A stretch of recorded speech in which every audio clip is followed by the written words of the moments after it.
Зетинот од 70 достигна 100 денари, млекото од 40 поскапе на 55, шеќерот од 29 на 36, брашното од 35 на над 40 денари, а лебот од 22 на речиси 30 денари. Вртоглав раст на цените на основните производи за една година. Владата ги замрзна откако значително поскапеа.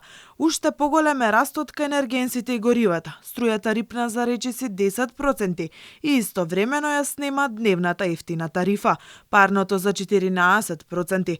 Бензинот во февруари 2021 се точел за 62,5 денари, а сега за 81. Дизелот бил 54, а сега дури 74,5 денари. Многу се покачени цените? Да. Тешко нормално. Овчера пак го качија горивото и тоа е. Државата прави нешто за да се помогне или слабо?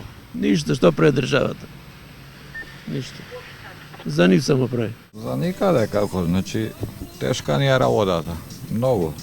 Возев еден месец на бензин, ама и тоа го крена и сега не знам што ќе правиме. Наместо да ја заузда инфлацијата, владата се фали со зголемениот минималец за кој се избори синдикатот, и тоа под закана со генерален штрајк. 18.000 денари сега вредат помалку од 15.000 лани. Од тука, велат граѓаните, во реалноста нема никакво покачување. Ја ќе му дадам 18.000 денари на било кој од овие владетели, почнувајќи од премиер, председател и останат. И овие на влада и ред други, ја им давам 18.000 денари нека преживеат. Па не, таа од 18 добро би било да е 24 мора. Не 18. 24 ќе бидат доволни? Па нема да биде доволни, ама гледано како минимална. Нема да биде. Колку би според вас би требало да биде? 25. Две минимални плати сега едва ја покриваат синдикалната кошница, која според последната пресметка во декември била тешка на 35.000 денари.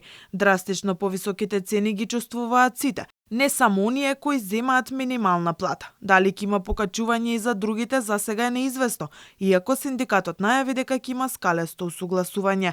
И со зголемувањето минималната плата во земјава останува меѓу најниските во регионот. Македонскиот работник од март ќе добива нешто под 300 евра. Помалку се платени работниците единствено во Албанија, каде минималецот е 236 евра, и во Бугарија, каде изнесува 280 евра. Од регионот највисок минималец има Словенија, каде изнесува 749 евра, пошто следува Хрватска со 569 евра. Во Црна Гора, по усвојувањето на измените на Законот за работа, од јануари минималната заработувачка изнесува околу 450 евра.